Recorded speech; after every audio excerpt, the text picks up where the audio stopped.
कादियानी, जो खुद को मिर्ज़ाई या अहमदी भी कहते हैं, दरअसल एक झूठे नबी के पैरोकार हैं।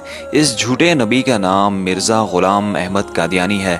इसके नाम की निस्बत से इसके पैरोकार कभी खुद को कादियानी कहते हैं, कभी अहमदी तो कभी मिर्ज़ाई। मिर्ज़ा ग़ुलाम अहमद कादियानी बरे सग़ीर पाक व हिंद में अंग्रेज़ों का नस्ली वफ़ादार और एक शैतान सिफ्त इंसान कुत्ता था। इसके आबा व अजदाद ने नस्ल दर नस्ल मुसलमानों के ख़िलाफ़ साजिशें करने में बरतानवी अंग्रेज़ों की मदद की। ये वो बदबख्त जमात है जो अक़ीदा ख़त्म नबूवत सल्लल्लाहु अलैहि वसल्लम का वाज़ेह मुनकर है।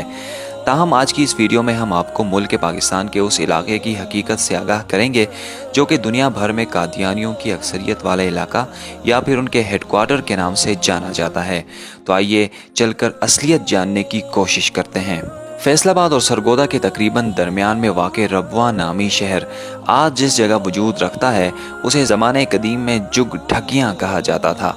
उस वक्त ये मकाम गैर आबाद और वीरान हुआ करता था।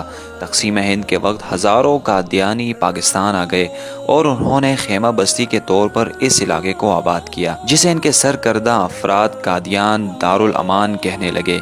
ये भी एक तल्ख़ हकीकत है कि पाकिस्तान के पहले वज़ीर ख़ारजा सर ज़फ़रुल्लाह ख़ान भी अक़ीदे के एतबार से कादियानी थे, जिनकी सरतोड़ कोशिशों से इस इलाके में 1034 एकड़ ज़मीन खरीदी गई, जिसे कादियानियों के सरबराहों के हवाले किया गया। 1948 में इस जगह की खरीदारी के साथ इस जगह का नाम तब्दील करके रबवा रख दिया गया। 1948 में ही एक और पाबंदी भी आयद की गई कि कोई मुस्लिम इस इलाके में ज़मीन खरीद कर घर तामीर नहीं कर सकता।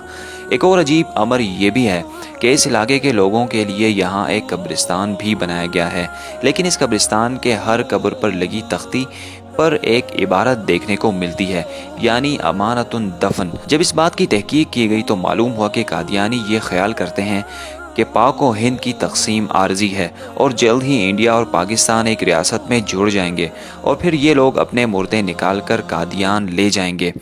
एक बात यहाँ बताते चलें कि कादियान इंडिया का एक बहुत बड़ा शहर है जहाँ कादियानियों के बाप दादा रिहाइश पजीर हुआ करते थे।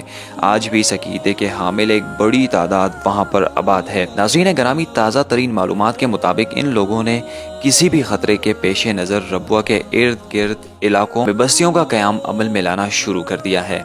अहमद नगर के नाम से मंसूब किए जाने वाला इलाका भी इन काफिरों का एक गढ़ बन चुका है। अहमद नगर को मिर्ज़ा मसरूर अहमद के फार्म हाउस की वजह से भी जाना जाता है, जो कि उस दौर में मिर्ज़ा ग़ुलाम अहमद कादियानी की नुमाइंदगी करने में मसरूफ़ थे। इतलात के मुताबिक करीब के इलाकों में धड़ाधड़ ज़मीनें खरीदने का सिलसिला भी जारी है।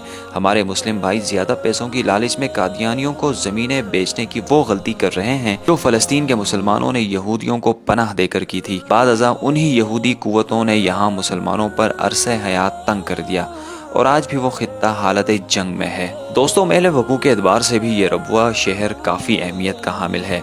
इसके 3 अतराफ पहाड़ और एक सिम दरिया मौजूद है। एक इंकशाफ ये भी सामने आया है कि रबवा में खुले मैदानों को कंक्रीट से तैयार किया गया है और ऊपर मिट्टी डालकर इसे आम निगाहों से छुपाने की कोशिश की गई है। इसका मकसद ये है कि इसे बवक्त ज़रूरत बतौर एयरपोर्ट भी इस्तेमाल किया जा सकता है। इसकी एक असल वजह यह भी है कि दरियाई रास्ते के ऊपर बना पुल यहाँ की आमद व रफ्त का वाहिद ज़रिया है जिसकी मदद से इस गांव तक पहुंचा जा सकता है। अगर इस पुल को तबाह कर दिया जाए तो तकरीबन पूरे पाकिस्तान का इस इलाके से दाखिली रास्ता कट सकता है। इसके अलावा लम्हा फिक्रिया ये भी है कि इस्लामाबाद की एक मैगजीन ने हाल ही में ये दावा किया है कि रबवा की 300 ख़वातीन इसराइली फ़ौज का हिस्सा हैं। यही नहीं, 600 मर्द हजरात भी इसी कश्ती के मुसाफिर हैं, यानी पूरा शहर ही जंगी तरबियत लेने में मसरूफ़ है, जो कि आगे जाकर पाकिस्तान समेत किसी भी मुस्लिम ममालिक के लिए संगीन ख़तरे की सूरत में सामने आ सकता है। इसके अलावा गैर मुस्लिम ममालिक की इमदाद और फंडिंग भी किसी से ढकी छुपी बात नहीं, जो कि पाकिस्तान में उनकी तादाद को बढ़ाने के साथ साथ असर रसूख भी पैदा कर रही है। और ऐन मुमकिन है कि मुमलिकत खुदादाद पाकिस्तान में फ़लस्तीन और इसराइल जैसे हालात बर्पा हो जाएं। इसे कबल के वो वक्त आ पहुँचे पाकिस्तानियों को और मुस्लिम उम्मा को इन कादियानियों की तैयारियों से आगाह करना होगा। अल्लाह पाक इस्लाम को कायम और दायम रखे और मुल्क पाकिस्तान की हिफाजत करे। इसके साथ साथ हमारी अल्लाह से ये भी दुआ है कि अल्लाह पाक पाकिस्तान को इन कादियानियों से पाक करे। मज़ीद इस तरह की इन्फॉर्मेटिव वीडियोस देखने के लिए आप हमारा यूट्यूब चैनल वही डॉक्यूमेंट्रीज सब्सक्राइब कीजिए और घंटी के निशान को भी दबाइए। शुक्रिया।